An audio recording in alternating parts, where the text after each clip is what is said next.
the day my 3-year-old brother Liam almost lost his fingers to her industrial lawnmower. My stepmother Diana claims she was inside folding laundry. But security footage from our neighbor's Ring doorbell told a different story. She was on the phone with her tennis instructor, booking private lessons with money from my dad's business account, while my baby brother wandered dangerously close to spinning blades that could have killed him. Before we jump back in, tell us where you're tuning in from, and if this story touches you, make sure you're subscribed, because tomorrow, I've saved something extra special for you. What Diana didn't know was that I'd been quietly documenting her negligence for months. And what she really didn't see coming was the inheritance clause in my father's will that would put me in charge of the multi-million-dollar landscaping empire she thought belonged to her. The morning it happened started like any other Tuesday in Cedar Hills. I was 26, working remotely for a marketing firm downtown, but I'd moved back home 6 months earlier to help Dad with the business books. Reynolds Landscaping Design had grown beyond what he could manage alone, and Diana certainly wasn't offering to help. She was too busy spending the profits on spa days and shopping trips with her daughter Brooke. I was upstairs in my childhood bedroom, laptop balanced on my knees, reviewing quarterly reports when I heard the lawnmower start up outside. Nothing unusual about that. Dad's crew was always maintaining our property as a showcase for potential clients. But when I glanced out my window, I saw something that made my blood freeze. Dad's truck wasn't in the driveway. The crew wasn't scheduled until Thursday. And our massive commercial-grade mower was running unattended in the backyard while Liam toddled around the garden in his dinosaur pajamas. I dropped my laptop and ran downstairs 3 steps at a time. Diana's voice drifted from the kitchen, light and carefree as she chatted on her phone. I burst through the sliding glass door and saw Liam crouched by the garden bed, completely fascinated by the loud machine just 15 feet away. The mower was one of Dad's industrial models, the kind designed for large commercial properties, with blades sharp enough to cut through small branches. One wrong step and my baby brother could have been seriously injured or worse. I scooped Liam up just as he started crawling toward the machine, his chubby hands reaching for the spinning mechanism underneath. He giggled and squirmed in my arms, completely unaware of the danger. My heart was pounding so hard I could barely breathe. I carried him to the far side of the yard and turned off the mower, my hands shaking as I killed the engine. That's when Diana appeared on the back patio, phone still pressed to her ear. She looked mildly annoyed at the interruption, like I'd disturbed her during an important business call. She covered the phone's microphone with her manicured hand and called out, "Cassie, why did you turn that off? The grass needs cutting." I stared at her in disbelief. Liam was playing right next to it. "Where were you?" She waved dismissively. "He's fine. You worry too much." I was keeping an eye on him from the kitchen window. But I could see straight through the kitchen window from where I stood, and the angle was completely wrong. There was no way she could have seen this part of the yard from inside the house. I carried Liam inside and settled him in his playpen with his blocks, my mind racing. This wasn't the first time something like this had happened. Last month, I'd found him alone in the garage while Diana claimed she was watching him. 2 weeks before that, he'd somehow gotten into the pool area while she was supposedly supervising his outdoor play. Each time, she had an excuse. Each time, she seemed genuinely surprised that I was concerned. But this felt different. This felt deliberate. I spent the rest of that day thinking about patterns. About the way Diana's stories never quite added up. About how she'd convinced Dad to increase her monthly allowance twice in the past year, while complaining that the business wasn't profitable enough to give his crew raises. About the new BMW in the driveway that she claimed was a necessity for client meetings, even though she'd never attended a single client meeting in the 3 years since she'd married Dad.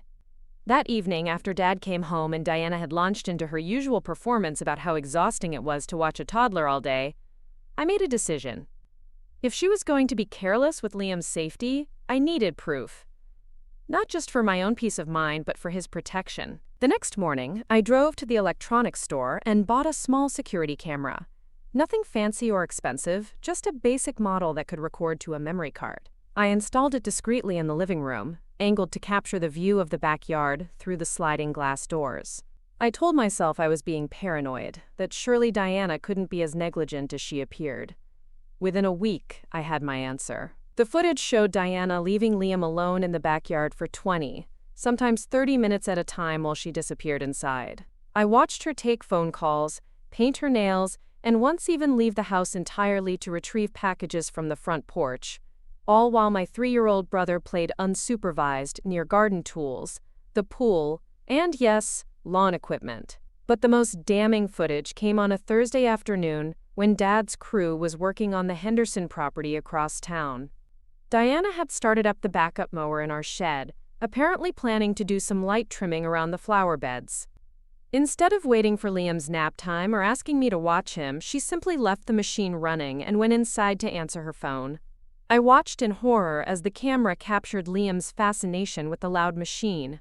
He approached it slowly, the way curious toddlers do, reaching out to touch the bright red housing. If I hadn't been working downstairs and hadn't heard the change in engine noise when he got close, if I hadn't rushed outside at that exact moment, the footage might have recorded something much worse than a near miss. That night, I saved all the video files to multiple locations, cloud storage, external drives, even emailed copies to myself. I wasn't sure what I planned to do with the evidence, but I knew I needed it preserved. Dad noticed my mood at dinner. "You've been quiet lately, Cass. Everything okay with the Richardson contract?" I glanced at Diana, who was feeding Liam his dinner with the patience of a loving stepmother. To anyone watching, she looked like the picture of maternal care. "The Richardson numbers look good. I'm just thinking about safety protocols." "Safety protocols?" "For the crew. Making sure everyone knows the equipment guidelines, especially around residential properties with kids." Dad nodded approvingly. He'd always prioritized safety in his business, which made Diana's casual negligence even more infuriating. "Good thinking. We can't be too careful." Diana smiled brightly. "Cassie's always been such a worrier, but it's sweet how much she cares about Liam."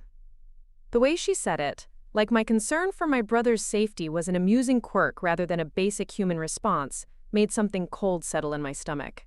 This wasn't just negligence. This was someone who genuinely didn't understand why a toddler's safety mattered. Over the following weeks, I started paying closer attention to other things.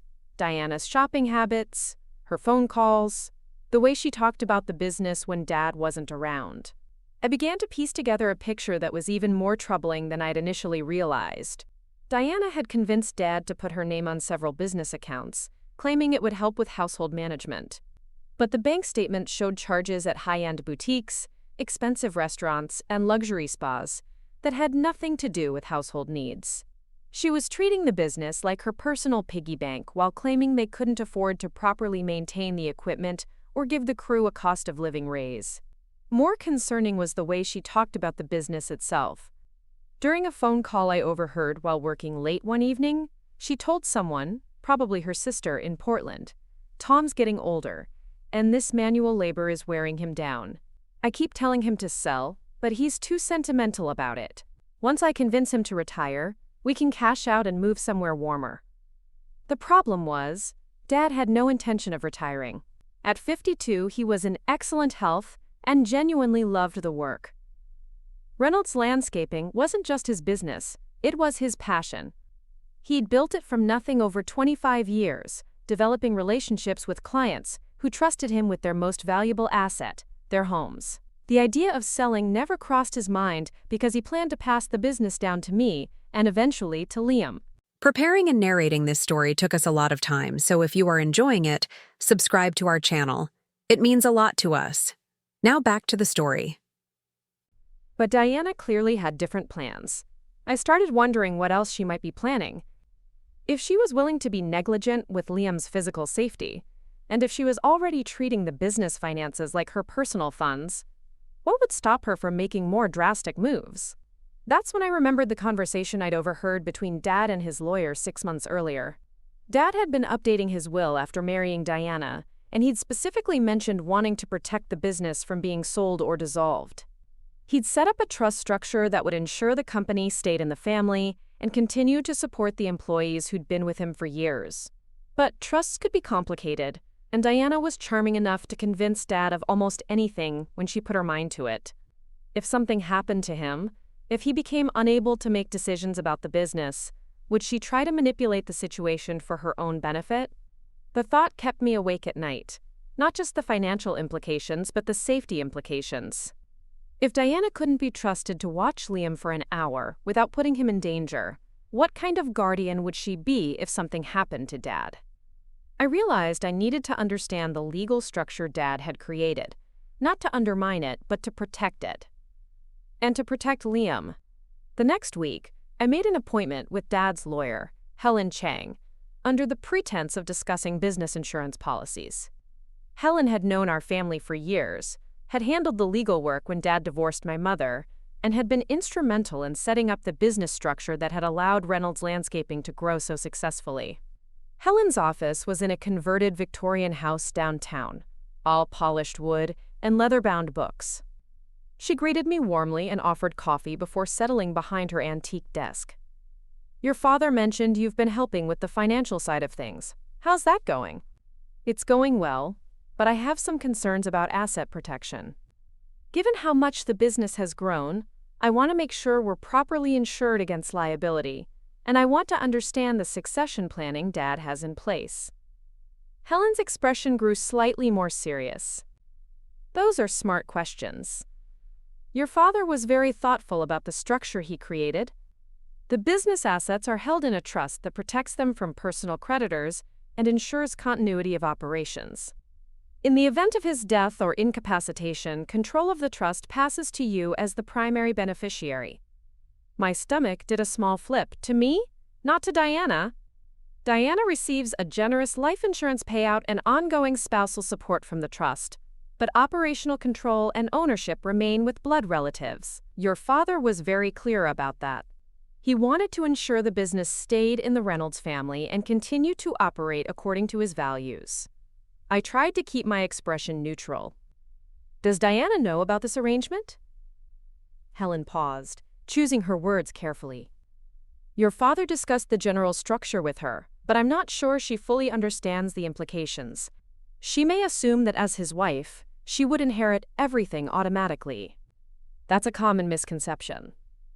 After I left Helen's office, I sat in my car for a long time, processing what I'd learned. Diana had been operating under the assumption that she would eventually control Dad's assets, including the business. But the reality was very different. If something happened to Dad, I would become the primary decision-maker for Reynolds Landscaping, with full authority to hire and fire, set policies, and determine the company's direction. Diana wouldn't just lose her access to the business accounts, she'd lose her influence entirely. The question was, what would she do if she found out? I didn't have to wait long for an answer. 3 days later, I was working in the home office when I heard Diana on the phone in the kitchen, her voice more animated than usual. "I'm telling you, Jennifer, it's like winning the lottery. Tom's been talking about updating his life insurance, and once that's in place, we're set for life." I crept closer to the kitchen doorway, staying out of sight. "The business alone is worth at least $2 million, probably more. And that doesn't include the house, the equipment, or his other investments. I know it sounds terrible to talk about, but Tom's not getting any younger, and this manual labor is hard on him. I worry about him every day." Quote. There was a pause as she listened to whoever was on the other end. "Of course I care about him, I love him. But I also have to think practically. Brooke's college fund isn't going to pay for itself, and I want to make sure we're all taken care of. Tom would want that too." Another pause. "Cassie's been helpful with the books, but she'll probably want to go back to her real career once she inherits some money. She's never been interested in the actual landscaping work. I think selling the business and investing the proceeds would be the smartest move for everyone." I backed away from the kitchen, my mind reeling. Diana wasn't just planning for Dad's eventual retirement. She was planning for his death. And she had no idea that her plans would never come to fruition. But more disturbing was the casual way she discussed his mortality, like it was an inevitable inconvenience rather than the loss of someone she claimed to love. Combined with her negligence toward Liam and her attitude toward the business, It painted a picture of someone who saw other people primarily as sources of financial security. That evening, I called Uncle Pete, Dad's younger brother who lived about an hour away in Salem. Pete had never warmed to Diana, though he'd been polite for Dad's sake. If anyone would understand my concerns, it would be him. "Hey, Uncle Pete, do you have a few minutes to talk?" "For you? Always. What's going on?" I told him about the security footage, about Diana's spending habits, about the conversation I'd overheard. I tried to stick to facts and avoid speculation, but Pete filled in the gaps quickly. I knew something was off about her.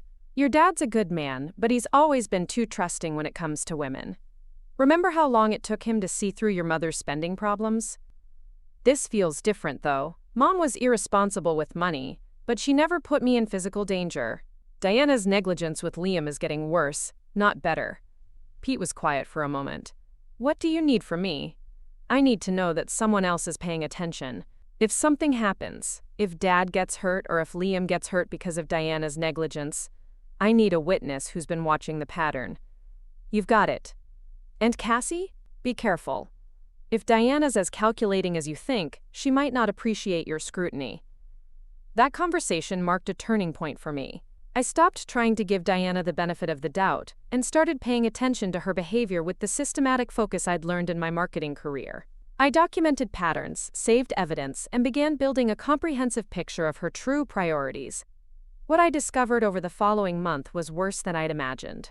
Diana had opened credit cards in the business name without Dad's knowledge, using them for personal purchases that she categorized as business expenses. She'd convinced Dad to increase the life insurance payout twice in 6 months, claiming she was worried about his health. And most disturbing of all, she'd been researching the resale value of commercial landscaping equipment, clearly planning for a liquidation that would never happen. But the final piece of evidence came from an unexpected source. Carlos Mendez, Dad's longtime foreman, approached me one afternoon while I was reviewing invoices in the office trailer at a job site. "Miss Cassie, can I talk to you about something? It's about Mrs. Reynolds." Carlos had been with the company for 8 years and had earned Dad's complete trust. If he had concerns, they were worth hearing. "What's going on, Carlos?" "She's been asking me questions about the equipment, about how much it's worth, about whether we lease or own the trucks. She says she wants to understand the business better, but the questions seem strange. And yesterday, she asked me if I thought your father would be interested in selling to a larger company." My heart sank. "What did you tell her?" "I told her that Mr. Tom loves this business and would never sell it." She seemed surprised, like that hadn't occurred to her. Carlos looked uncomfortable, like he was betraying a confidence. "Miss Cassie, I don't want to speak out of turn, but some of the guys are worried. Mrs. Reynolds has been saying things that make it sound like changes are coming. Big changes. We just want to know that our jobs are secure." I assured Carlos that his job was safe, and that Dad had no intention of selling or making major changes. But his conversation confirmed what I'd been suspecting. Diana was actively planning to liquidate the business, and she was involving employees in her planning without Dad's knowledge or consent. That night, I made copies of all the evidence I'd collected: bank statements, security footage, recorded conversations, credit card bills, and witness statements from Uncle Pete and Carlos. I organized everything chronologically and created a comprehensive timeline of Diana's behavior since marrying Dad. I wasn't sure what I planned to do with the evidence, but I knew I needed to be prepared for whatever came next. Diana was clearly building towards something, and her increasing boldness suggested she thought her position was secure. She had no idea how wrong she was. But before I could decide on my next move, Diana made a decision that changed everything.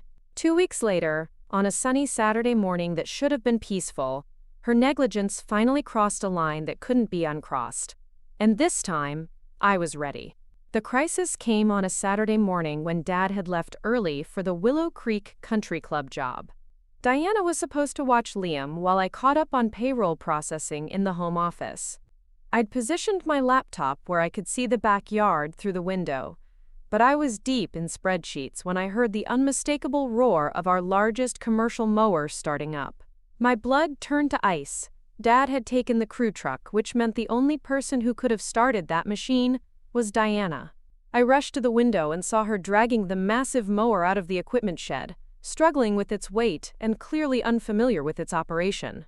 Liam was nowhere in sight, which should have been reassuring, but something about the scene felt wrong. I ran downstairs and checked his playpen, his bedroom, the living room. Empty. My pulse quickened as I searched the house, calling his name. Finally, I heard his delighted giggling coming from the backyard. I burst through the sliding door and found him sitting in the sandbox, completely captivated by the roaring machine just 20 feet away. Diana was wrestling with the mower's controls, her face flushed with frustration. She'd managed to get it running, but clearly had no idea how to properly operate it. The machine was lurching erratically across the lawn, leaving uneven cuts and deep gouges in the carefully maintained grass. "Diana, what are you doing?" I shouted over the engine noise. She looked up, annoyed at the interruption. "The Henderson property looks perfect, and ours looks shabby in comparison. I thought I'd surprise Tom by getting the lawn finished before he gets home." "Where's Liam supposed to be?" "He's fine. He's playing in his sandbox." She gestured vaguely in his direction without actually looking at him. But Liam wasn't content to stay in the sandbox. As I watched in horror, he climbed out and began toddling toward the fascinating loud machine, his chubby legs carrying him directly into the path of the erratically moving mower. I sprinted across the yard and scooped him up just as Diana lost control of the machine completely. It veered sharply to the left, its blade housing tilting dangerously as it caught on an uneven patch of ground. If Liam had been in its path, if I'd been 30 seconds later getting outside, the consequences would have been catastrophic. The mower's engine coughed and died as Diana finally found the emergency shutoff. She stood there breathing heavily, her designer workout clothes stained with grass and grease, looking more irritated than concerned. "You scared me," she said, as if I were the problem. I was shaking as I held Liam against my chest.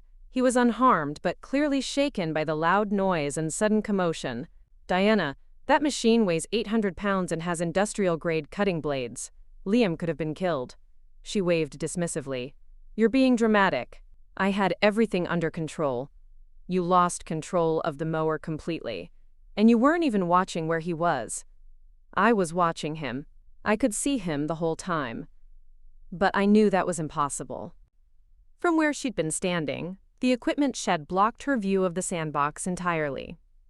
She was lying, either to me or to herself. That afternoon, while Diana took a long bath to recover from her, quote, exhausting morning, I reviewed the security footage on my laptop. What I saw made my stomach turn. Diana had been on her phone for the first 10 minutes after starting the mower, completely absorbed in her conversation while the machine ran unattended.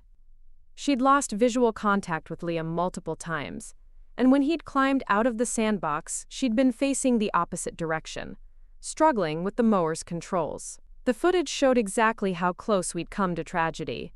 Liam had been less than 6 feet from the cutting deck when I'd reached him. If I'd been in a deeper part of the house, if I hadn't heard the engine over my laptop's fan, if I'd trusted Deanna's assurance that she was watching him, my baby brother could have been seriously injured or worse. But what made the footage even more damning was the timestamp. The incident had occurred at 10:47 a.m. At 11:15, while I was still comforting Liam and checking him for injuries, Diana had resumed her phone conversation, complaining to whoever was on the other end about how, quote, Cassie overreacted to nothing, and how, quote, Tom really needs to talk to his daughter about undermining my authority. She wasn't just negligent. She was completely unable to recognize or acknowledge the seriousness of what had almost happened. That night, after Dad came home and praised Diana for, quote, taking initiative with the lawn, I made a decision. I couldn't wait for something worse to happen. I couldn't rely on my own vigilance to keep Liam safe indefinitely. Diana's pattern of behavior was escalating, and her inability to see the danger she was creating meant it would only get worse. I called Helen Chang and scheduled an emergency consultation for Monday morning. Helen's expression grew increasingly grave as I walked her through the timeline of incidents, supported by video evidence, bank statements, and documented conversations. She took careful notes and asked pointed questions about dates, witnesses, and Diana's exact words regarding the business. This paints a very concerning picture. Helen said when I finished my presentation. The negligence toward Liam is serious enough on its own, but combined with the financial misconduct and her apparent plans to liquidate the business, we're looking at a pattern of behavior that could be legally actionable. What are my options? Several.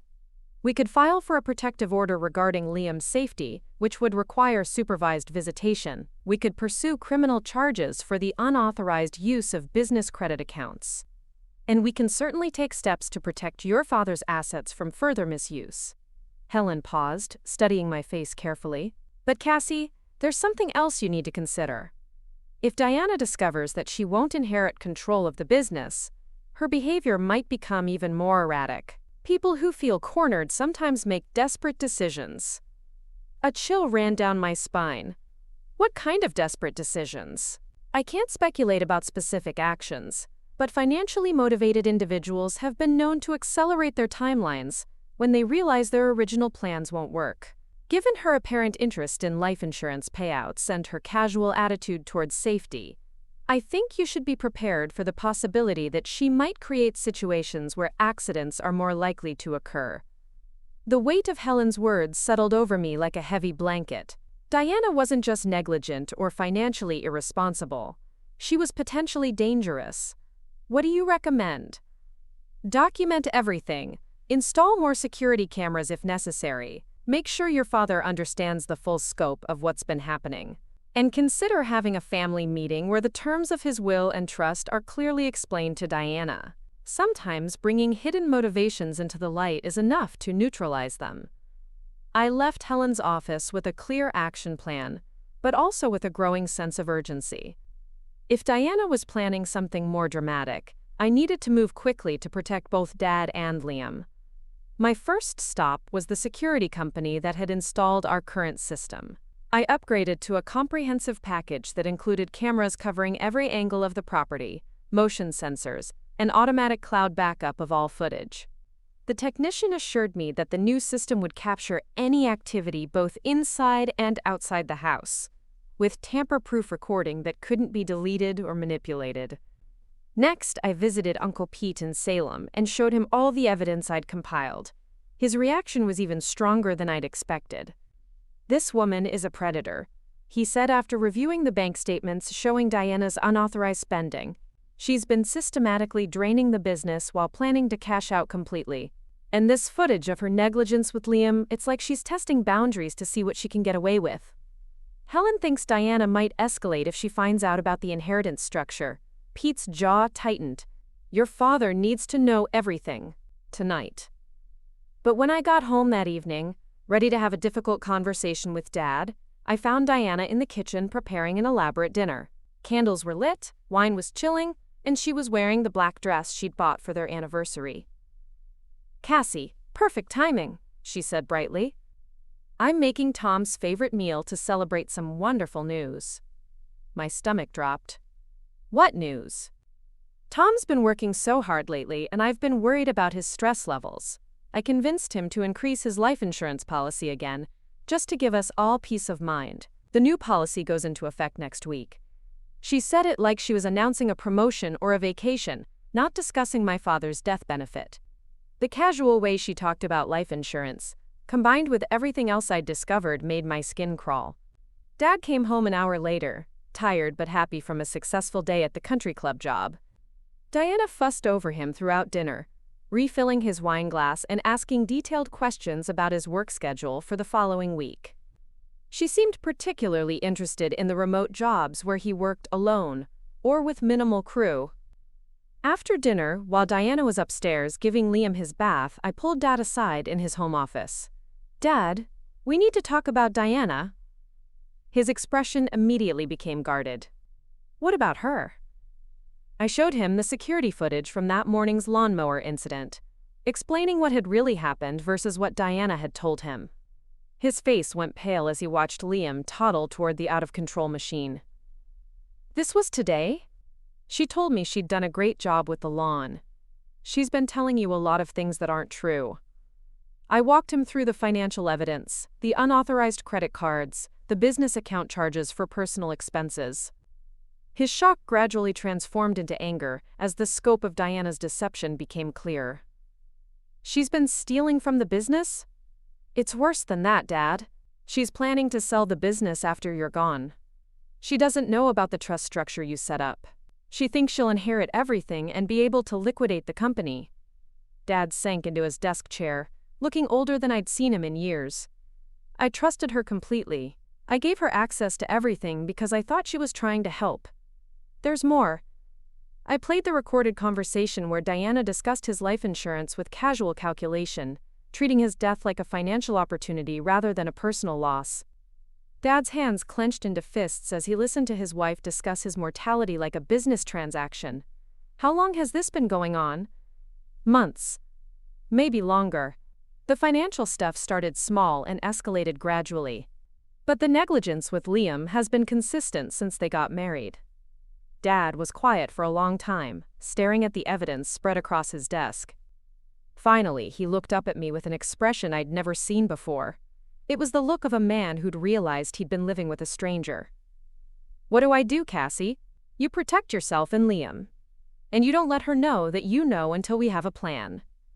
That night, Dad and I stayed up until nearly 3 a.m. developing a strategy. We would give Diana one final test, an opportunity to reveal her true priorities when she thought no one was watching. If she failed the test, we would move forward with legal action and protective measures. The test came 3 days later when Dad announced he was taking a solo trip to survey potential expansion properties in Bend. He would be gone overnight, leaving Diana responsible for Liam's care while I worked late on a big client proposal. What Diana didn't know was that Dad would be staying at Uncle Pete's house in Salem, and that our new security system was recording everything with crystal clarity. I made a point of leaving the house around 7 p.m., ostensibly to work late at the office, but actually to park around the corner where I could monitor the security feeds on my phone. Dad and Uncle Pete were doing the same thing from Salem, watching the live video streams to see how Diana behaved when she thought she was unobserved. What we captured exceeded our worst expectations. Within an hour of my departure, Diana was on the phone making plans to go out. She called a babysitter, but not to watch Liam. Instead, she asked the teenager to come over and watch him while she went to dinner with friends, claiming I would be home by 9 p.m. to take over. The babysitter, a responsible 17-year-old named Madison who'd watched Liam before, arrived at 8:30. Diana left immediately without giving Madison any real information about Liam's bedtime routine, emergency contacts, or when she'd be back. But Madison called her mother 20 minutes later, confused and concerned. Mrs. Peterson, something's weird here. Mrs. Reynolds left, but she said Cassie would be back by 9 to take over. But there's a note on the kitchen counter that says Cassie's working late and won't be home until midnight. I'm not supposed to stay past 10, and Mrs. Reynolds' phone is going straight to voicemail. Madison's mother, a longtime client of Dad's business, immediately called Uncle Pete's number, which was listed as an emergency contact. Pete called me, and within minutes we had a clear picture of what was happening. Diana had deliberately created a situation where Liam would be left alone. She'd lied to the babysitter about my schedule and made herself unreachable, either hoping that Madison would leave at 10 as planned, or that I would come home to find a crisis in progress. I raced back to the house and found Madison pacing the kitchen, clearly stressed about the situation. She was relieved to see me, but also confused about why the adults in Liam's life couldn't seem to coordinate their schedules. I'm so sorry, Madison. There was a miscommunication. Let me pay you for the full evening and drive you home. After Madison left, I checked on Liam, who was sleeping peacefully in his crib, completely unaware of the drama surrounding him. Then I called Dad and Uncle Pete to update them on the situation. She's not coming back tonight, I told them. Her location services show she's at a hotel bar downtown, and she's posted Instagram stories of her dinner and drinks. She's planning to stay out late and probably sleep somewhere else. What about Liam? Dad's voice was strained. He's fine, I'm here now. But Dad, she deliberately arranged for him to be left alone. This wasn't negligence or poor planning. This was intentional abandonment. The next morning, Diana returned home around 10 a.m. with coffee and pastries, acting like she'd simply run a quick errand. She seemed genuinely surprised to find me in the kitchen with Liam. "Oh, you're here early," she said brightly. "I thought you were working late last night. I came home around 9:30. Madison was confused about the schedule, so I took over. Diana's smile faltered slightly. Madison stayed. I thought you'd be back by then. You told her I'd be back by 9, but you left a note saying I wouldn't be home until midnight. Why would you give her conflicting information? I must have gotten confused about the timing. You know how scattered I've been lately. But her explanation didn't account for why she'd made herself unreachable, why she'd stayed out all night, or why she'd posted social media updates from locations across town while her stepson was supposedly in her care. Dad returned that afternoon with a grim expression and a folder full of legal documents. Helen Chang had worked through the night to prepare protective orders, asset freezes, and documentation for criminal charges related to Diana's financial misconduct. That evening, we called a family meeting. Diana sat across from us at the dining room table, looking relaxed and confident. She probably thought this was about household logistics or business planning. She had no idea that we had comprehensive evidence of her negligence, theft, and abandonment. Dad started by explaining the trust structure he'd created to protect the business. Diana's expression shifted from confusion to concern to outright alarm as she realized that she would never inherit control of Reynolds Landscaping. "But I'm your wife," she protested. "Don't wives usually inherit their husbands' businesses?" "Not when those businesses are held in trust for blood relatives," Dad replied calmly. "The structure protects the company and ensures it continues to operate according to my values." Diana's face flushed red. "So what am I supposed to get? What's the point of being married if I don't share in your success? You receive a generous life insurance payout and ongoing spousal support, but you don't get to liquidate a business that employs 15 people and supports their families." The mask was finally slipping. Diana's usual sweet demeanor was replaced by cold calculation as she processed the financial implications of what she'd just learned. "This isn't fair," she said, her voice rising. "I've sacrificed my career to support your family. I deserve to be compensated for that." "You mean compensated for the $28,000 you've charged to business credit cards for personal expenses?" I interjected, sliding the printed statements across the table. "Or compensated for opening accounts in the business name without authorization?" Diana stared at the evidence, her face cycling through surprise, denial, and finally defiance. "Those were legitimate business expenses. I represent this family at social events. Spa treatments and luxury handbags aren't business expenses," Dad said quietly. "And neither are tennis lessons or weekend trips to Portland." I added the security footage evidence to the pile of documents. "And none of this explains why you've been putting Liam in danger." As Diana watched herself on the tablet screen, leaving Liam unattended near dangerous equipment, her defiance crumbled into something uglier. "You've been spying on me? Recording me in my own home?" "Protecting my son in his own home," Dad corrected, which apparently someone needed to do. The final blow came when I played the audio of her discussing Dad's life insurance with cold calculation, treating his death like a business opportunity. Diana's face went white as she heard her own voice planning for his demise. "How dare you record private conversations?" she whispered. "How dare you treat my father's life like a financial investment?" I shot back. The room fell silent except for the sound of Diana's rapid breathing. She looked trapped, cornered, like an animal, realizing the cage door had already closed. Finally, she stood up slowly, her movements deliberate and controlled. "I want a divorce." "That's your choice," Dad replied.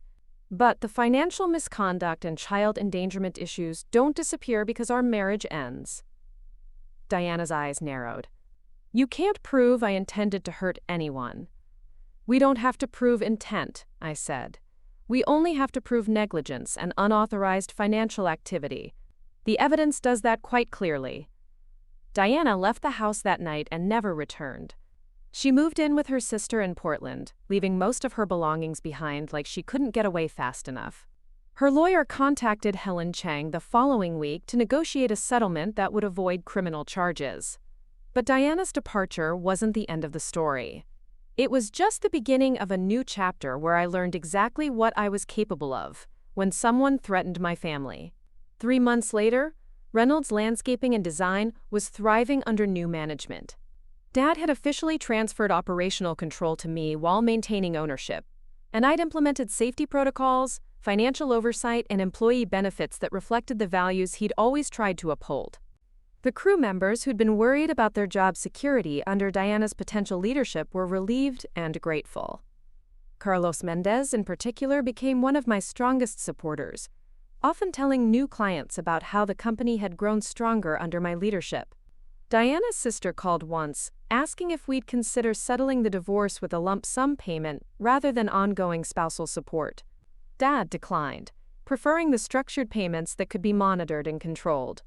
As for Liam, he was thriving in an environment where his safety was the top priority rather than an afterthought. At 3 years old, he was too young to understand what had happened, but he seemed happier and more secure without Diana's chaotic energy in the house. The business grew rapidly under my management. Word spread about our commitment to safety, employee welfare, and quality work. We landed several high-profile contracts, including a municipal project that would keep the crew busy for 18 months. But the real satisfaction came from knowing that we'd protected something Dad had spent 25 years building. Reynolds Landscaping and Design wasn't just a business anymore. It was a legacy worth fighting for, and I'd proven I was willing to do whatever it took to preserve it. Diana had underestimated the quiet strength that runs in the Reynolds family. She'd seen Dad's kindness as weakness and my concern as naivete. She'd assumed that a landscaping business was just about cutting grass and trimming hedges, not understanding the relationships, reputation, and craftsmanship that made it valuable. Most importantly, she'd failed to recognize that some things are worth more than money.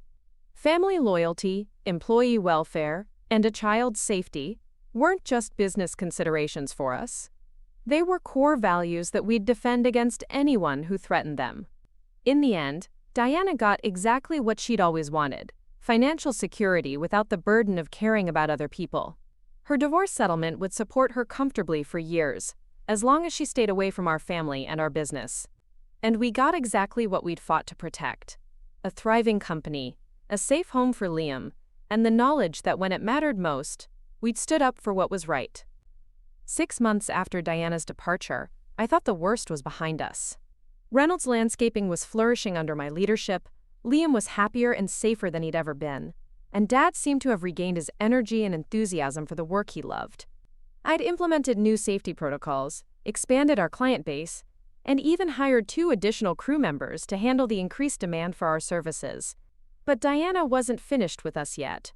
The first sign of trouble came on a Tuesday morning, when I arrived at the office to find our business insurance agent, Mark Rodriguez, waiting in the parking lot with a grim expression and a thick folder of documents.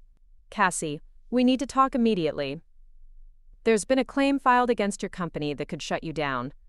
My stomach dropped. "What kind of claim?" "Property damage and personal injury.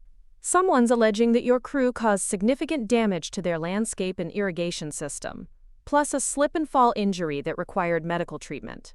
The claim is for $800,000. I stared at him in disbelief. $800,000? "Mark, we've never had a claim larger than $5,000 in 25 years of operation. Our crews are meticulous about safety and property protection." "I know, which is why this doesn't make sense. But the claimant has photos, medical records, and witness statements. They're saying it happened 3 weeks ago at a residential property in West Lynn." Mark handed me the file, and I immediately recognized the address. It was the Morrison estate, a property we'd never worked on. In fact, we'd never even bid on that job because the homeowner had specifically requested a company that specialized in historic garden restoration, which wasn't our area of expertise. "Mark, we've never done any work at this address. I can prove it with our scheduling records, GPS tracking from our trucks, and employee timesheets." "Then why is there photographic evidence of your trucks on the property?" I opened the file and felt my blood turn cold. The photos clearly showed Reynolds Landscaping trucks parked in the Morrison driveway, and crew members in our company uniforms working near an ornate fountain that had apparently been damaged. But something about the images felt off. The lighting was inconsistent, the truck positioning seemed awkward, and I didn't recognize any of the supposed crew members. "These photos have been manipulated. I said, studying them more closely. Look at the shadows. Look at how the logo on the truck doesn't align properly with the vehicle's body panels. Someone created these to frame us. Mark nodded slowly. That's what I was hoping you'd say. Because if this claim is fraudulent, we can fight it, but we'll need solid evidence to prove these images were doctored. I spent the rest of that day gathering documentation to prove our innocence. Our GPS tracking system showed that none of our vehicles had been within 5 miles of the Morrison property on the alleged date. Our employee timesheets confirmed that all crew members had been working on different jobs with verified client contact information. Most importantly, our detailed scheduling records showed that we'd been fully booked with other projects and couldn't have taken on additional work even if we'd wanted to. But as I compiled the evidence, a disturbing pattern began to emerge. The fraudulent claim had been filed by someone with detailed knowledge of our operations, our typical project timelines, and our insurance policy limits. The amount of the claim, $800,000, was exactly $50,000 less than our total coverage, suggesting that whoever filed it knew precisely how much they could demand without exceeding our policy. That evening, I called Helen Chang to discuss the situation. Her response confirmed my worst suspicions. This sounds like retaliation, Cassie. Someone with intimate knowledge of your business operations is trying to destroy your company's reputation and financial stability. Given the timing and the sophistication of the fraud, I think we need to consider the possibility that Diana is involved. But she's been in Portland for months. How could she orchestrate something like this? She had access to your business records for 3 years. She knows your insurance details, your typical project scope, and your operational procedures. If she's working with accomplices, she could have provided them with everything they'd need to create a convincing fraudulent claim. Helen's theory seemed far-fetched until I received a call from Carlos Mendez the next morning. His voice was tense and worried as he explained what he'd discovered. Miss Cassie, I think someone's been watching our job sites. Yesterday at the Patterson project, I noticed a white sedan parked across the street for several hours. When I walked over to see if they needed help, the driver took off quickly, but I got a partial license plate number. Carlos gave me the numbers he'd remembered, and I immediately ran them through an online lookup service. The vehicle was registered to a rental company in Portland, Oregon. The renter's name wasn't Diana, but it was someone with the same last name as her sister Jennifer. My hands were shaking as I called Uncle Pete to update him on the situation. His reaction was immediate and decisive. This has Diana's fingerprints all over it. She's trying to destroy the business because she can't control it. We need to involve law enforcement immediately. But we don't have direct proof that she's involved. We have a pattern of escalating harassment following her financial exposure. That's enough to warrant an investigation. Uncle Pete was right. I contacted Detective Sarah Williams at the Riverside Police Department and explained the situation. Detective Williams had handled white-collar crime cases for 15 years and immediately recognized the sophisticated nature of the fraud attempt. Creating fake photographic evidence requires technical skills and equipment, she explained during our meeting. This isn't a spur-of-the-moment revenge scheme. Someone spent significant time and money planning this attack on your business. Detective Williams agreed to investigate the rental car connection and to examine the fraudulent photos for digital manipulation evidence. She also suggested that we increase security at our job sites and consider the possibility that Diana might escalate to more direct forms of sabotage. Her warning proved prophetic within the week. I was working late at the office on Thursday evening, finishing up estimates for 3 new commercial projects, when the security system alarm began blaring. The motion sensors had detected someone in the equipment yard behind our building, and the cameras were automatically recording everything. I immediately called 911 and then pulled up the live camera feeds on my computer. What I saw made my heart race. 2 figures in dark clothing were moving systematically through our equipment yard, pouring something onto the seats and control panels of our mowers and excavators. Even through the grainy night vision footage, I could see liquid dripping from the machinery and pooling on the ground. The police arrived within minutes, but the saboteurs had already fled. Officer Janet Morrison, the responding officer, immediately called for backup and a hazardous materials team when she smelled the strong chemical odor emanating from our equipment. The hazmat team confirmed our worst fears. Someone had doused our machinery with industrial acid, causing extensive damage to electrical systems, hydraulic components, and metal surfaces. The estimated repair costs exceeded $200,000, and several pieces of equipment were damaged beyond repair. But the saboteurs had made a crucial mistake. In their hurry to escape, they dropped a cell phone near the gate to the equipment yard.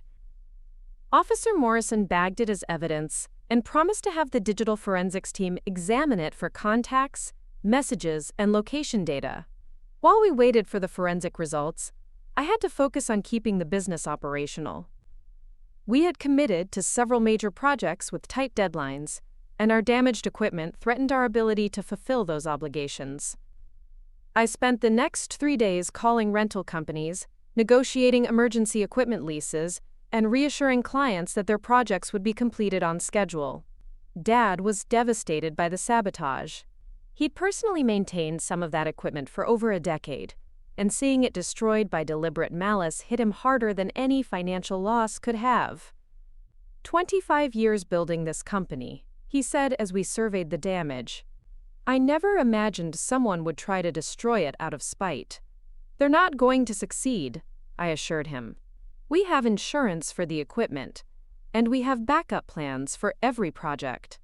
Whoever did this underestimated our resilience. But privately, I was worried about what would come next. The fraudulent insurance claim and the equipment sabotage represented a clear escalation in tactics. If Diana was behind these attacks, her desperation was growing, and desperate people often made increasingly dangerous decisions. My concerns were validated when Detective Williams called with the results of the cell phone analysis. The device belonged to a man named Derek Walsh, who had a criminal record for theft and vandalism. More importantly, his recent text messages included communications with someone using Diana's sister's phone number. The messages were damning. Target confirmed for Thursday night. Equipment yard access as discussed. Payment on completion.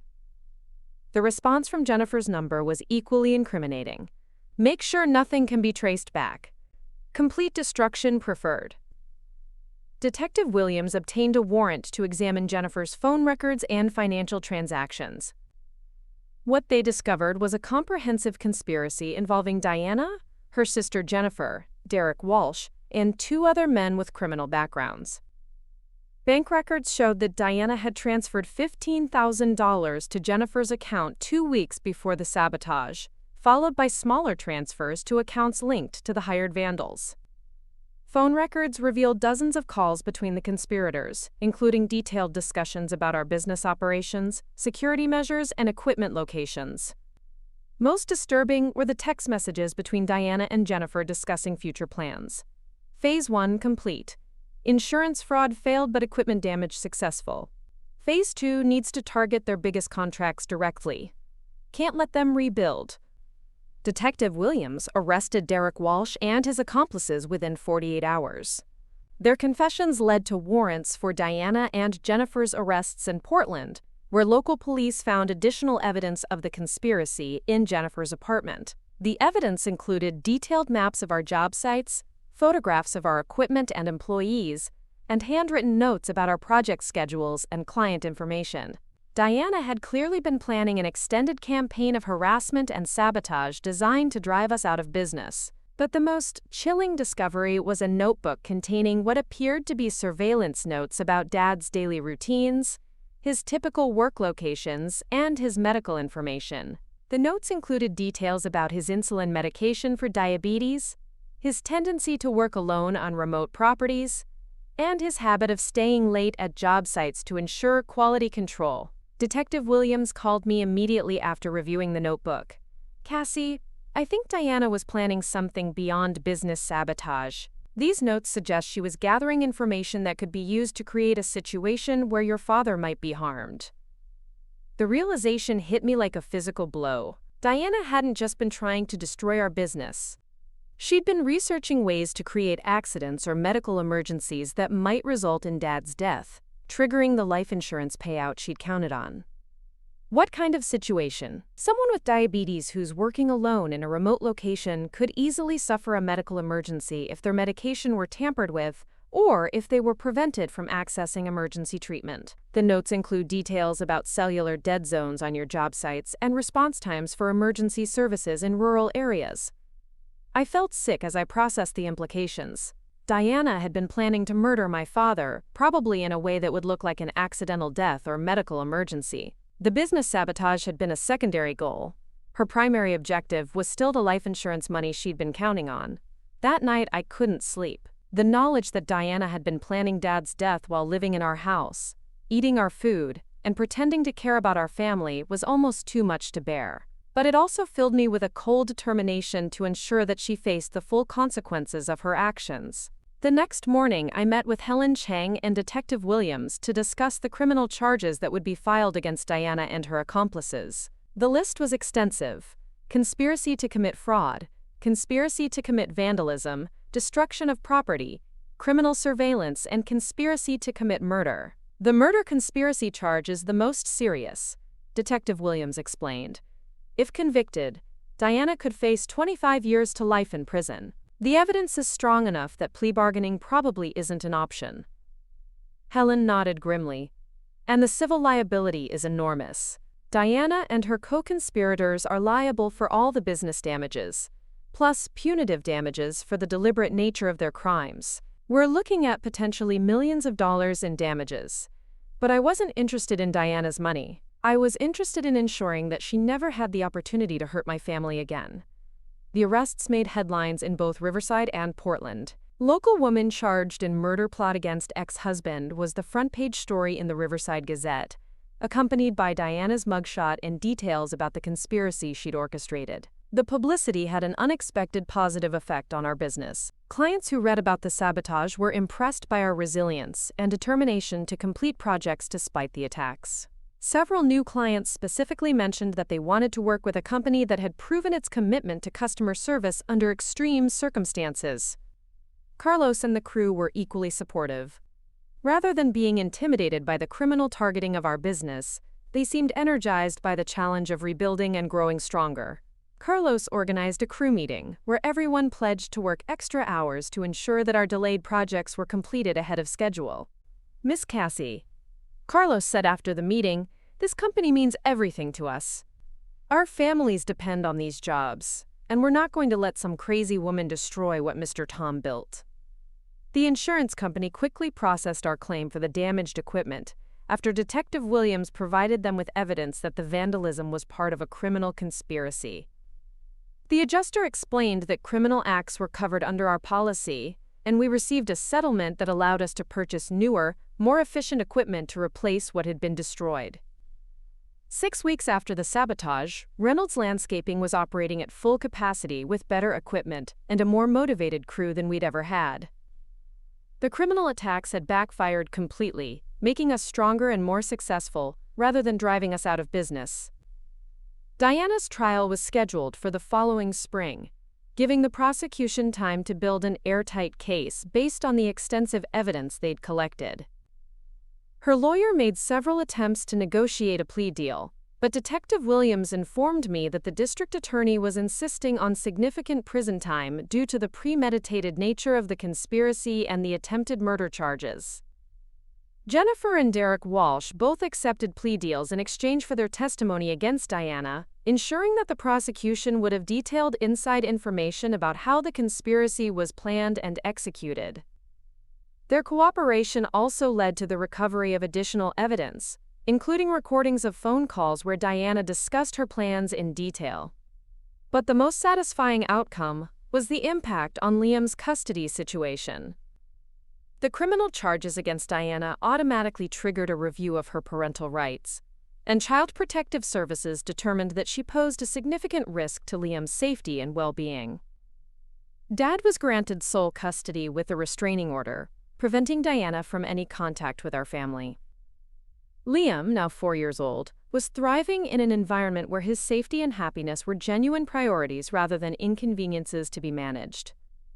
He'd started preschool at a program that emphasized outdoor activities and creativity, and he loved visiting Dad's job sites to see the big machines and help with simple tasks like sorting tools.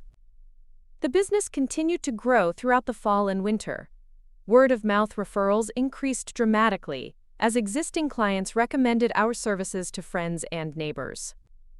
We landed our largest contract ever, a comprehensive landscaping project for a new luxury development that would provide steady work for our entire crew for over a year. Most importantly, Dad seemed to have fully recovered from the betrayal and trauma of Diana's deception. He threw himself back into the work he loved, spending long days on job sites and coming home excited to share stories about interesting projects and satisfied clients. "You know, Cassie," he said one evening as we reviewed project schedules in his home office, "I think Diana's attack on the business was the best thing that could have happened to us. It forced us to examine every aspect of our operations and make improvements we'd been putting off for years." He was right. The crisis had motivated us to upgrade our equipment, expand our services, improve our safety protocols, and strengthen our relationships with both employees and clients. Reynolds Landscaping was more successful and financially stable than it had ever been. But beyond the business improvements, the experience had strengthened our family bonds in ways I hadn't expected. Dad and I had become true partners in running the company, combining his decades of experience with my business education and fresh perspective. Liam was growing up in a home where he was genuinely cherished and protected. As winter turned to spring and Diana's trial date approached, I felt a sense of closure and satisfaction that I hadn't expected. We'd faced the worst kind of betrayal and criminal attack, and we'd not only survived but thrived. Diana's attempt to destroy our family and business had backfired completely, making us stronger and more successful than ever. The woman who'd thought she could manipulate and intimidate us had discovered that the Reynolds family was much tougher than she'd imagined. And soon she would discover that actions have consequences, even for people who think they're clever enough to avoid accountability. Diana's reckoning was coming, and this time, there would be no escape. The morning of Diana's trial arrived with unseasonably warm weather that filled the courthouse steps with spring sunshine. I stood outside the Marion County Courthouse in my best Navy suit, watching lawyers, reporters, and curious onlookers file through the metal detectors. District Attorney Rebecca Torres had assured me that the case against Diana was ironclad, but I still felt nervous energy buzzing through my veins like electricity. Dad squeezed my shoulder as we walked up the courthouse steps together. "You ready for this?" "I've been ready since the day she put Liam in danger," I replied, and I meant it. The courtroom was packed beyond capacity. Diana's case had attracted significant media attention because of the unusual nature of the conspiracy and the cold-blooded planning involved in her attempted murder plot. Local news stations had been covering the story for months, and the gallery was filled with reporters, legal observers, and members of the community who'd been following the case. Diana sat at the defense table in an orange jumpsuit, her once perfect hair hanging limp around her shoulders. She'd lost weight during her months in jail, and the confident, manipulative woman who'd once charmed my father into marriage was barely recognizable. Her lawyer, a harried-looking public defender named Mitchell Gray, shuffled through papers with the resigned expression of someone who knew he was fighting a losing battle. Judge Patricia Hartwell called the court to order with a sharp rap of her gavel. Judge Hartwell had a reputation for being thorough, fair, and absolutely intolerant of deception in her courtroom. If anyone could see through Diana's attempts at manipulation, it would be her. District Attorney Torres stood to deliver her opening statement, and I was struck by how methodically she laid out the timeline of Diana's crimes. She started with Diana's marriage to Dad and her immediate attempts to gain access to business finances. She detailed the pattern of child endangerment that had put Liam at risk repeatedly. She explained the fraudulent insurance claims, the equipment sabotage, and, finally, the murder conspiracy that had been Diana's ultimate goal. "Ladies and gentlemen of the jury," Torres said, her voice carrying clearly through the silent courtroom, "this case is about greed, manipulation, and a callous disregard for human life that is truly shocking in its scope. The defendant, Diana Reynolds, didn't just marry Thomas Reynolds for love. She married him for money, and when she discovered that she wouldn't inherit his business empire as she'd planned, she decided to accelerate her timeline through fraud, sabotage, and ultimately, murder." Torres clicked a remote, and the large screen behind her displayed a timeline showing Diana's escalating criminal behavior. The evidence will show that Diana Reynolds systematically planned to kill her husband in a way that would appear accidental, allowing her to collect over $2 million in life insurance benefits, while eliminating the one person who stood between her and complete control of his assets.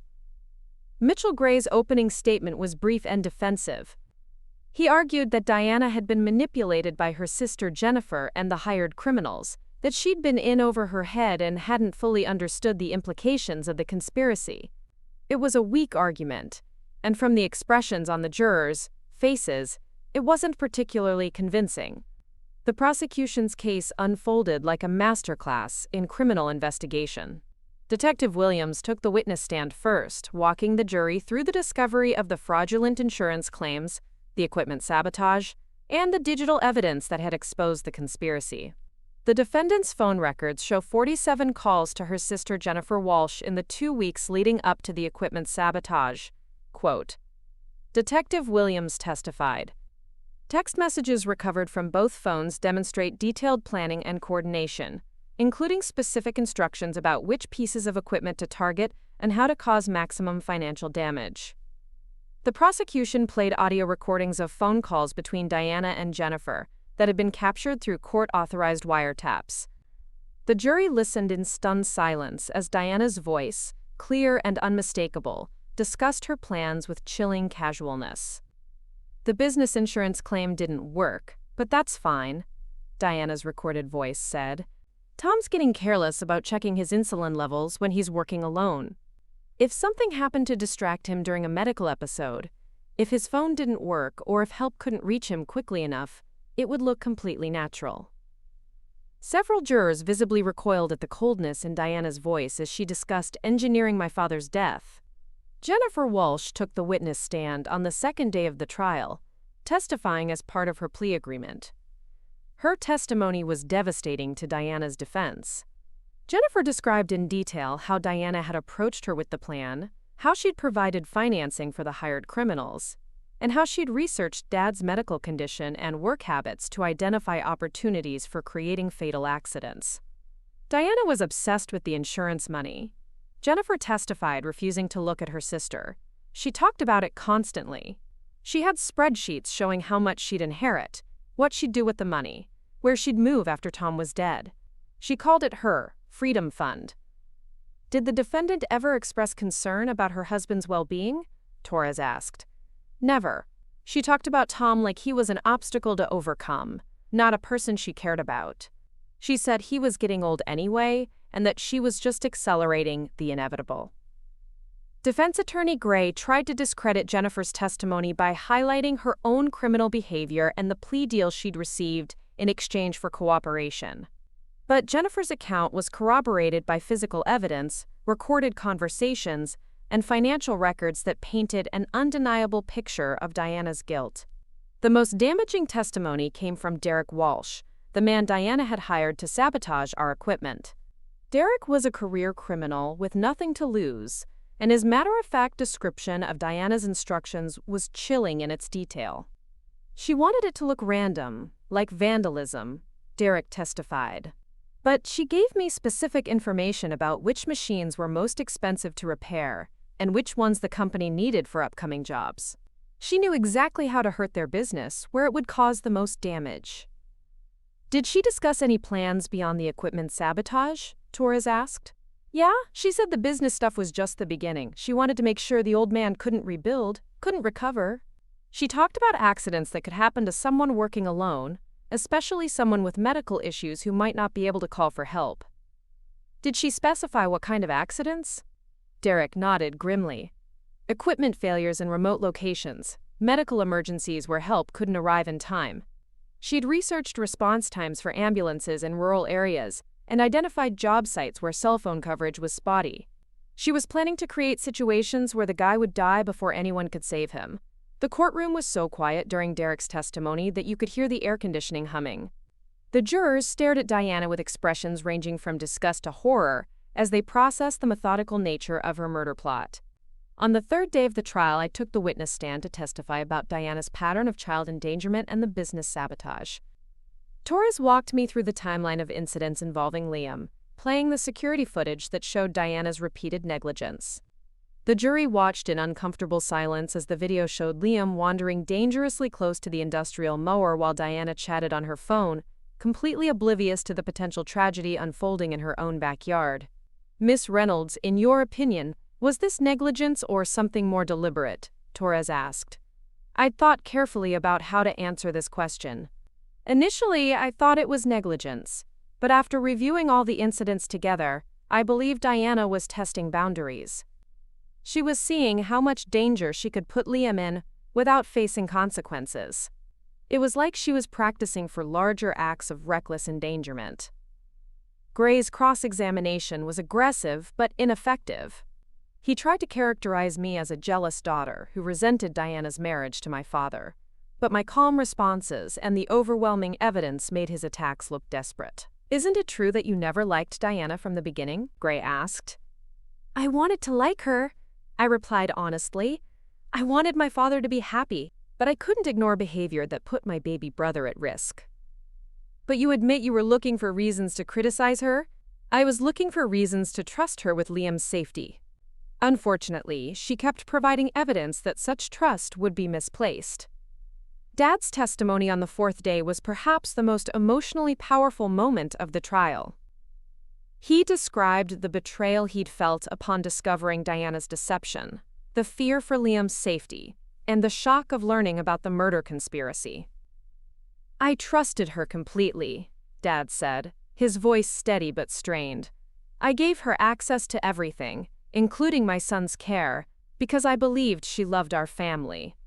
Discovering that she'd been planning my death while living in my home, caring for my child, was devastating beyond description. Torres asked Dad to describe his medical condition and how Diana might have exploited it. I'm diabetic, and I need to monitor my blood sugar levels carefully, especially when I'm doing physical work. Diana knew my medication schedule, knew the warning signs of medical distress, and knew that I often work alone on remote job sites. She had all the information she'd need to create a situation where a medical emergency would become fatal. The prosecution's final witness was Dr. Amanda Foster, an expert in insulin-related medical emergencies.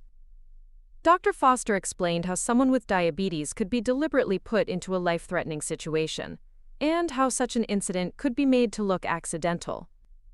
If someone's insulin medication were tampered with, or if they were prevented from accessing emergency glucose during a hypoglycemic episode, the results could be fatal within a relatively short time period, Dr. Foster testified.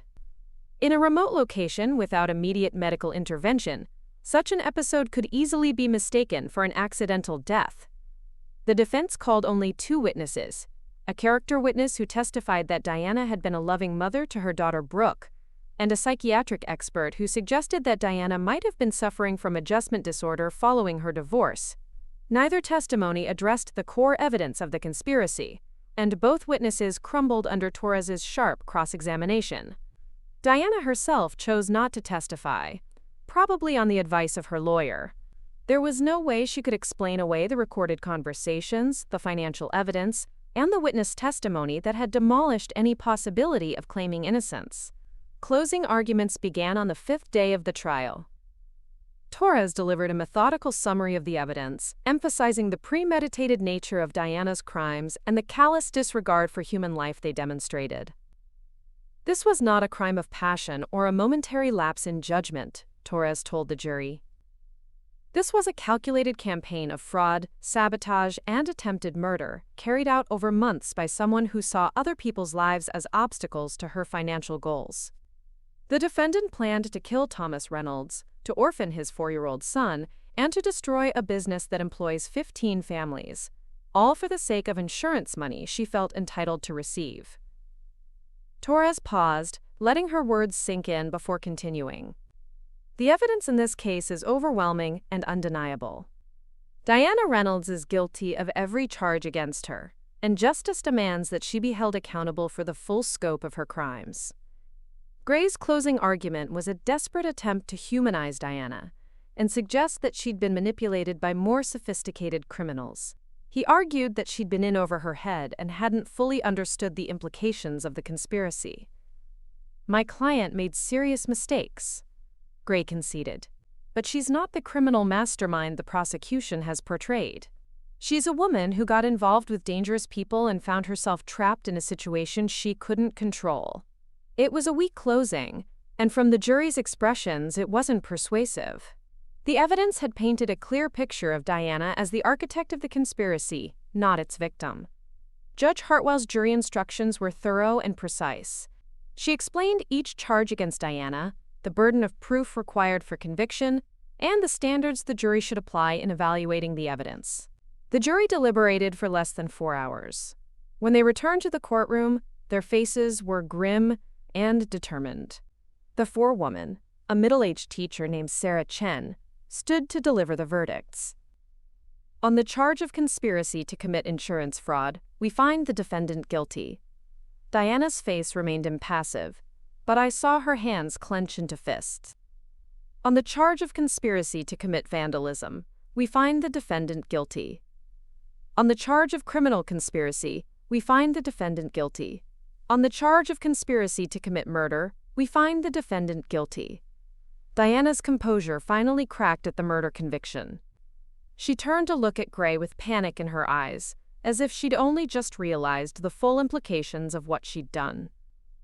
Judge Hartwell scheduled sentencing for the following month, giving the probation department time to prepare a comprehensive pre-sentence report. She remanded Diana to custody without bail, noting that the conviction for conspiracy to commit murder made her a significant flight risk. As court officers led Diana away in handcuffs, she turned to look at Dad and me one final time. There was no remorse in her expression, no acknowledgement of the pain she'd caused our family. There was only anger and resentment, the fury of someone who'd been caught and held accountable for her actions. Outside the courthouse, Torres met with Dad and me to discuss the sentencing phase and the impact statements we'd be allowed to present. The conspiracy to commit murder conviction carries a sentence of 25 years to life, Torres explained. Combined with the other charges, Diana will likely spend the rest of her life in prison. The evidence was so strong, and the crimes so serious, that there's virtually no chance of a successful appeal. The media coverage of the verdict was extensive. The headline in the Riverside Gazette read, "Stepmother convicted in murder plot," and the story detailed the shocking scope of Diana's conspiracy. Local television stations covered the verdict as their lead story, emphasizing the betrayal of trust and the danger Diana had posed to an innocent child. The publicity had an unexpected positive impact on our business. Clients and potential customers reached out to express their support and admiration for how we'd handled the crisis. Several new contracts came directly from people who'd read about our resilience and wanted to work with a company that had proven its integrity under extreme pressure. Carlos and the crew were jubilant about the verdict. They'd taken Diana's attacks on the business personally, and seeing her convicted and facing life in prison felt like vindication for their loyalty and hard work. "Miss Cassie," Carlos said the day after the verdict, "this proves that good people don't have to let bad people win. You and Mr. Tom fought for what was right, and justice was served." Liam, now 4.5, was too young to understand the details of what had happened, but he seemed to sense that the threat Diana had represented was finally gone. He was more relaxed, more playful, and more trusting of the adults in his life. The month between the verdict and sentencing passed quickly. Dad and I focused on running the business and planning for future growth.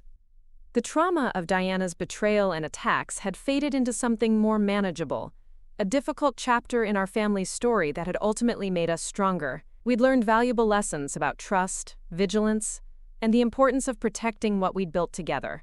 Reynolds Landscaping wasn't just a business anymore. It was a symbol of resilience and family loyalty that had survived the worst kind of attack and emerged stronger than ever. Diana's sentencing hearing was scheduled for a Tuesday morning in late spring.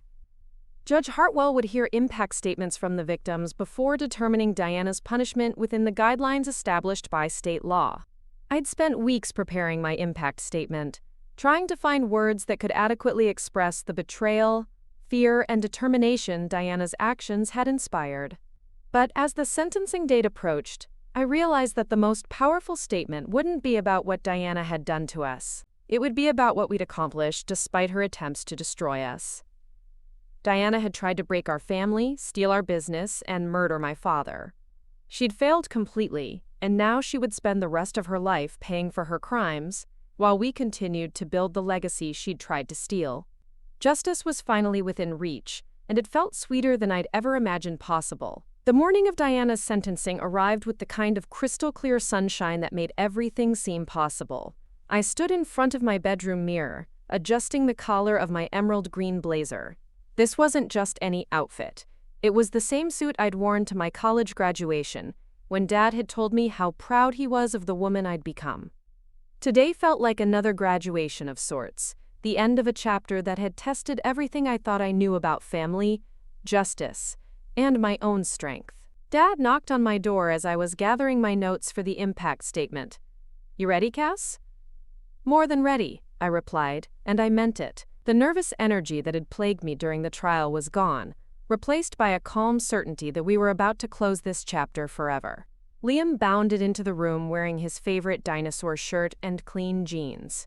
At 4.5, he didn't fully understand why we were going to the, quote, big building with the important lady, but he sensed the significance of the day and wanted to be part of it. "Are we going to see the judge?" he asked, climbing onto my bed with the fearless energy that had nearly gotten him killed under Diana's negligent care. "Yes, buddy. We're going to tell the judge how important our family is, and why we need to stay safe." Liam nodded solemnly, processing this with the seriousness that small children bring to concepts they don't quite grasp, but know are meaningful to the adults they love. The courthouse was less crowded than it had been during the trial, but local media was still present to cover Diana's sentencing. Judge Hartwell had a reputation for thoughtful, comprehensive sentences that reflected both the severity of crimes and their impact on victims and communities. Diana looked smaller somehow as she sat at the defense table in her orange jumpsuit. The months of incarceration had stripped away the polished veneer she'd maintained throughout our marriage to Dad. Her hair was pulled back in a simple ponytail, her face was pale and drawn, and her hands shook slightly as she clasped them in front of her. Mitchell Gray, her public defender, looked resigned to the inevitable. The conviction on conspiracy to commit murder, combined with the other charges, meant Diana would likely receive the maximum sentence allowable under state guidelines. Judge Hartwell called the hearing to order and invited the prosecution to present their sentencing recommendation. District Attorney Torres stood and addressed the court with the same methodical precision she'd demonstrated throughout the trial. "Your Honor, the state recommends the maximum sentence allowable under the law. The defendant's crimes were not impulsive acts committed in a moment of passion. They were calculated, premeditated attempts to defraud, sabotage, and ultimately murder an innocent man for financial gain. The defendant showed a complete disregard for human life, including the safety of a young child in her care."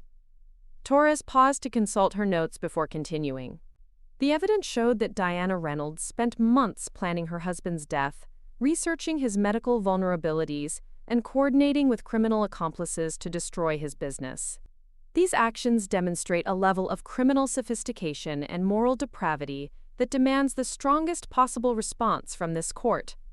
Judge Hartwell nodded and made notes on her pad before turning to address the defense.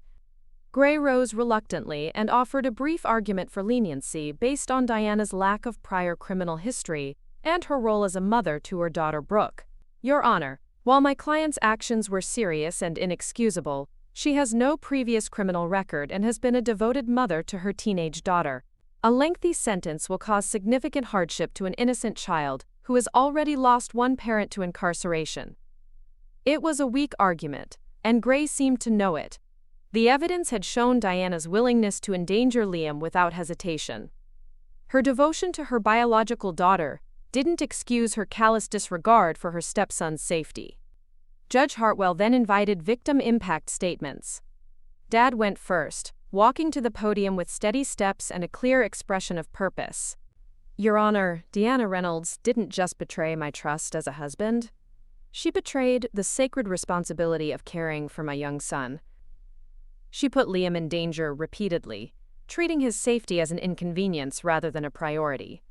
She stole from my business, endangered my employees' livelihoods, and planned my murder with the casual calculation of someone planning a vacation. Dad's voice remained steady as he continued.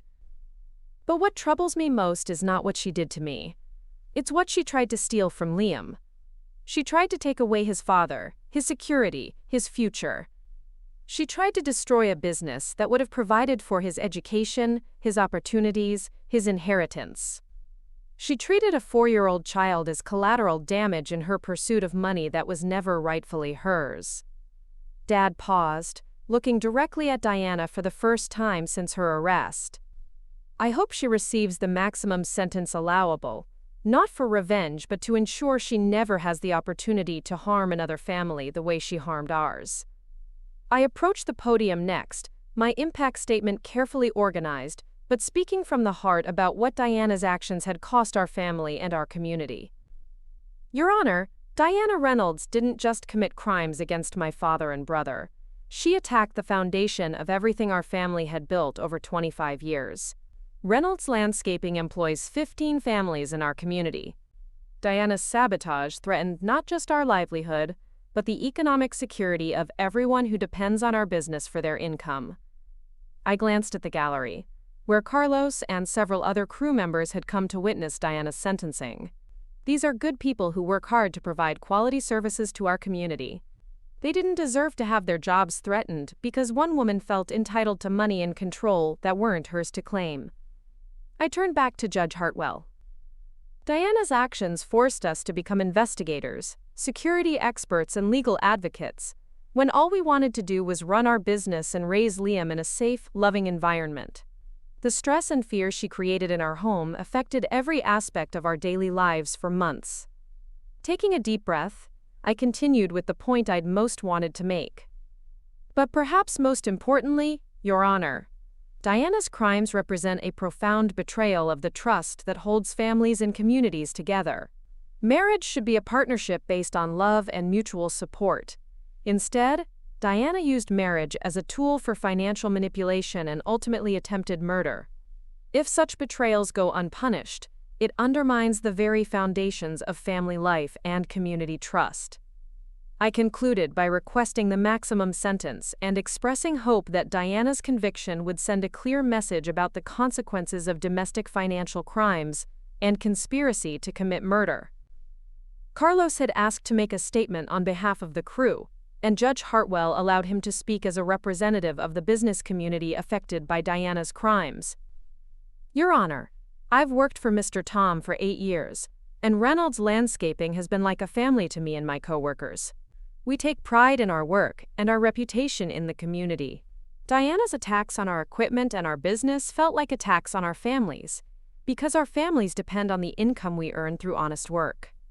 Carlos's English was accented but clear, his sincerity unmistakable. We're grateful that justice has been served, and we hope the sentence will prevent other families from experiencing what the Reynolds family went through. The final impact statement came from an unexpected source. Helen Chang had arranged for Liam's preschool teacher, Mrs. Patricia Hoffman, to submit a written statement about the changes she'd observed in Liam's behavior during the period when Diana was creating chaos in our household. Judge Hartwell read excerpts from Mrs. Hoffman's statement aloud. Liam Reynolds exhibited signs of anxiety and regression during the fall and winter months, including difficulty sleeping, increased clinginess, and reluctance to engage in physical activities. These behaviors were consistent with a child living in an unstable or threatening environment. Following the removal of the threat to his household, Liam's behavior returned to normal patterns of development and emotional security. The statement continued, "As an educator with 15 years of experience working with young children, I believe Liam's behavioral changes were directly related to the stress and danger present in his home environment. The defendant's negligent supervision and the criminal activities targeting his family created trauma that could have had lasting developmental impacts." Judge Hartwell made careful notes throughout the impact statements, occasionally asking clarifying questions about specific incidents or timeline details. When all statements had been presented, she called for a brief recess to review the evidence and sentencing guidelines. During the recess, Dad, Liam, and I sat in the hallway outside the courtroom. Liam had been remarkably patient throughout the hearing, coloring quietly in his dinosaur coloring book and occasionally asking whispered questions about what was happening. "Is the judge going to make Diana go away forever?" he asked, his 4-year-old mind trying to process concepts of justice and punishment that were complex even for adults. "The judge is going to make sure Diana can't hurt our family anymore," I explained. "She's going to go to a place where she'll have time to think about the wrong things she did." Liam nodded and returned to his coloring, satisfied with an explanation that provided reassurance without unnecessary details about prison sentences and criminal consequences. Uncle Pete arrived during the recess, having driven from Salem to be present for the sentencing. His support throughout the entire ordeal had been unwavering, and his presence today felt like a symbol of the family solidarity that Diana had tried but failed to destroy. "How are you holding up?" he asked, settling beside us on the courthouse bench. "Better than I expected," Dad replied. "There's something cathartic about finally reaching the end of this process. Whatever sentence she receives, we'll know that justice was served, and we can move forward." When court reconvened, Judge Hartwell had clearly given careful consideration to the evidence, the impact statements, and the sentencing guidelines. She addressed Diana directly before announcing the sentence. "Ms. Reynolds, you have been convicted of serious crimes that represent a profound betrayal of trust and a callous disregard for human life. The evidence showed that you systematically planned to defraud, sabotage, and ultimately murder your husband for financial gain. Your actions endangered a young child, threatened the livelihoods of innocent employees, and violated the most basic standards of human decency." Diana sat perfectly still, staring straight ahead as Judge Hartwell continued. "The court finds that your crimes were premeditated, sophisticated, and motivated entirely by greed. You showed no remorse during the trial, and have offered no explanation for your actions other than entitlement to money and property that were never yours to claim." Judge Hartwell paused, consulting her notes before delivering the sentence. "On the charge of conspiracy to commit murder, I sentence you to life in prison with the possibility of parole after 25 years. On the charges of conspiracy to commit fraud, conspiracy to commit vandalism, and criminal conspiracy, I sentence you to consecutive terms, totaling an additional 15 years in prison." The mathematical reality hit me immediately. Diana would serve a minimum of 40 years in prison before becoming eligible for parole. At 38 years old, she would be 78 before she could even apply for release. For all practical purposes, it was a life sentence. Furthermore, Judge Hartwell continued, "I am ordering full restitution to the victims for all financial damages caused by your criminal activities, including business losses, equipment replacement costs, and security system expenses. The total restitution amount is $473,000. Judge Hartwell concluded by noting that Diana's parental rights regarding any minor children would be subject to review by Child Protective Services, and that she was permanently prohibited from any contact with the Reynolds family. Diana's composure finally cracked completely as the full weight of the sentence sank in. She turned to Gray with panic in her eyes, but he could only shake his head helplessly. There was no appeal that could overcome the overwhelming evidence of her guilt.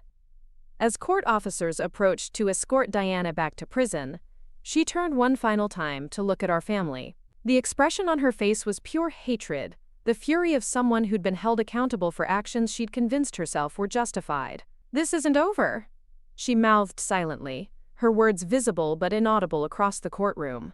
Dad put his arm around my shoulders and drew Liam closer. "Yes, it is," he said quietly, but firmly enough that Diana could read his lips in return. "The officers led Diana away in handcuffs, and this time I knew we'd never see her again. The woman who'd tried to destroy our family was gone forever, and we were finally free to rebuild our lives without looking over our shoulders." Outside the courthouse, District Attorney Torres spoke briefly to the assembled media about the significance of the case and the sentence. "This case demonstrates that domestic violence and financial crimes will be prosecuted to the full extent of the law," Torres said. "Diana Reynolds' crimes were particularly egregious because they involved the betrayal of family trust and the endangerment of a young child. The sentence reflects the seriousness of her actions and sends a clear message that such behavior will not be tolerated." A reporter asked about the impact of the case on our family and business. Torres deflected the question to us, and Dad stepped forward to address the media one final time. My family has been through a difficult ordeal, but we've emerged stronger and more united than ever, Dad said. Reynolds Landscaping continues to serve our community with the same values of integrity and quality that we've maintained for 25 years. We're grateful for the support we've received from our clients, employees, and neighbors throughout this process. I added my own brief comment about the importance of family loyalty and community support in overcoming adversity. This experience taught us that when good people stand together against those who would harm them, justice prevails. We're looking forward to focusing on our business and raising Liam in the safe, loving environment he deserves. That evening, we celebrated with a quiet family dinner at Dad's favorite restaurant. Liam was fascinated by the notion that the bad lady was gone forever, and that our family was safe. He asked detailed questions about prisons and judges and justice that revealed a 4-year-old's earnest attempt to understand complex adult concepts. Carlos and several crew members joined us for dessert, turning the celebration into an impromptu company gathering. The atmosphere was jubilant, but also reflective, as everyone processed the end of a chapter that had affected all our lives. "Miss Cassie," Carlos said as we prepared to leave the restaurant, "this whole thing made us realize how much this company means to all of us. We're not just employees, we're family. And family protects each other."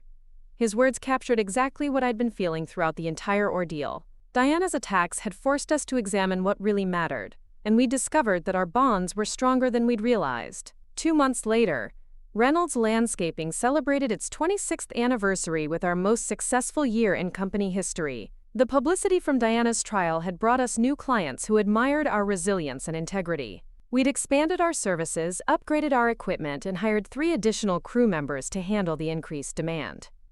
More importantly, we'd established the Reynolds Family Foundation, a nonprofit organization that provided scholarships for children from single-parent households and safety equipment for small landscaping businesses.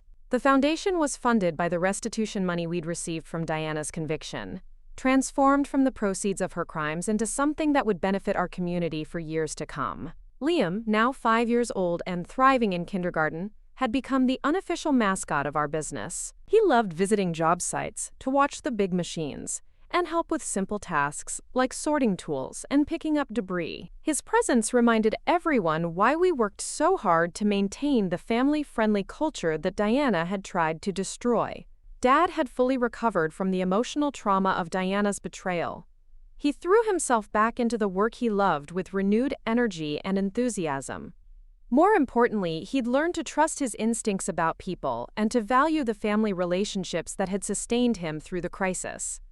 "You know, Cass," he said one evening as we reviewed quarterly reports in his home office, "I think Diana's attack on our family was the best thing that could have happened to us in the long run.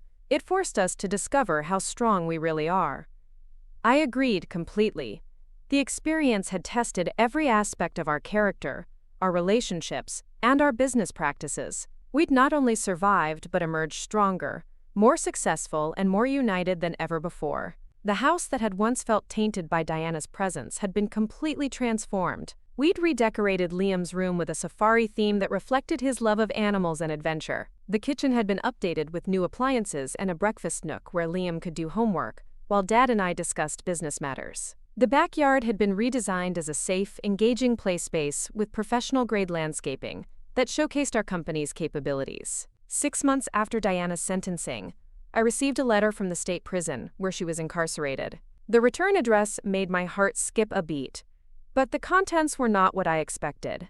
The letter was from Diana's cellmate, a woman named Maria Santos, who was serving time for embezzlement. Maria wrote that Diana had asked her to send a message to our family, but that she'd refused, and was instead writing to warn us about Diana's ongoing threats and plans. According to Maria, Diana spent most of her time plotting revenge against our family and researching ways to cause problems for our business from prison. She'd tried to convince other inmates to contact us with threats, to file false complaints against our company, and to spread rumors about our business practices. "Diana talks constantly about getting even with your family," Maria wrote. "She blames you for ruining her life and says she'll find a way to hurt you even from prison. I'm writing this because I have children too, and I think you should know what she's planning."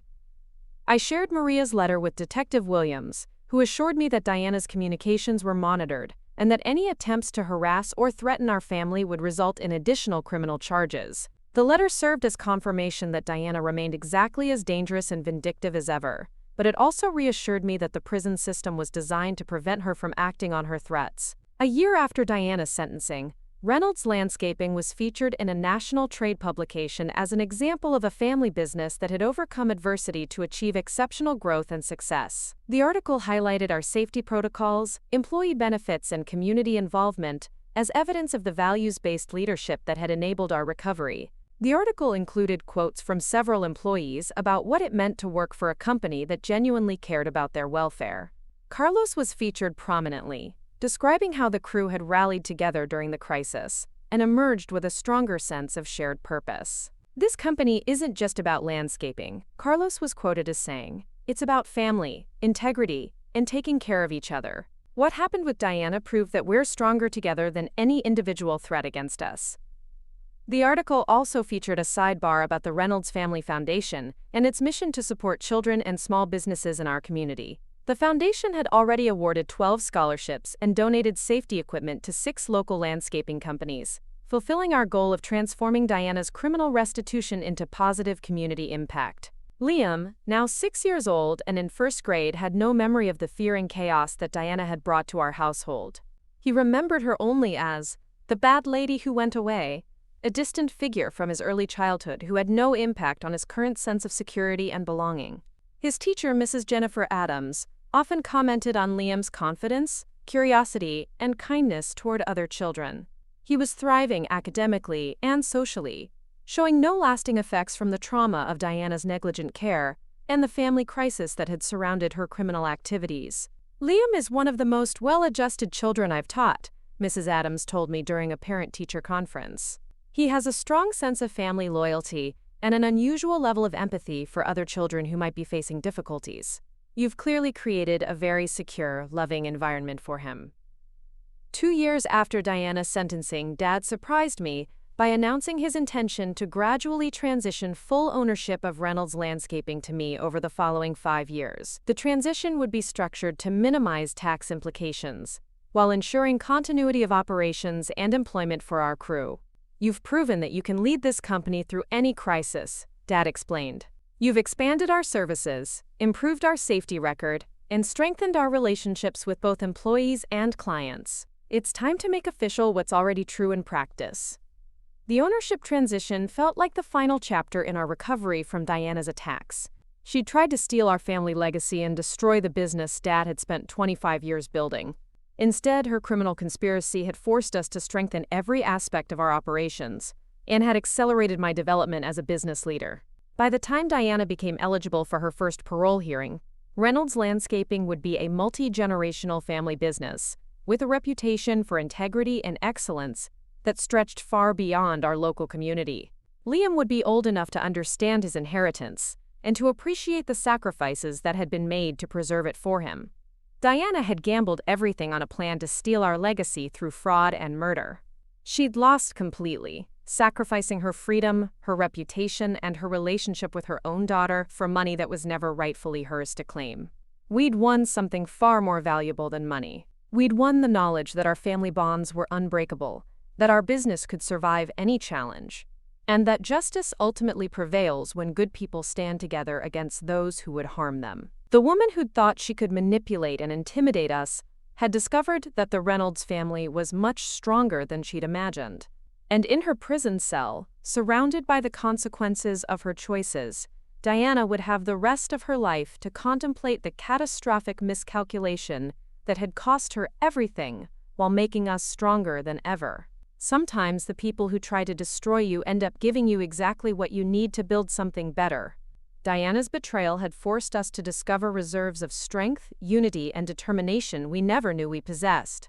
Her attempt to steal our future had instead secured it beyond anything we could have achieved without the crisis she'd created. Justice had been served, our family was safe, and Reynolds Landscaping was thriving beyond our wildest dreams. The stepmother who'd refused to see the danger she was creating had finally learned to see very clearly indeed. She could see the prison walls that would surround her for the rest of her life, while we were free to build the legacy she'd tried but failed to steal. Up next, you've got 2 more standout stories right on your screen. If this one hit the mark, you won't want to pass these up. Just click and check them out.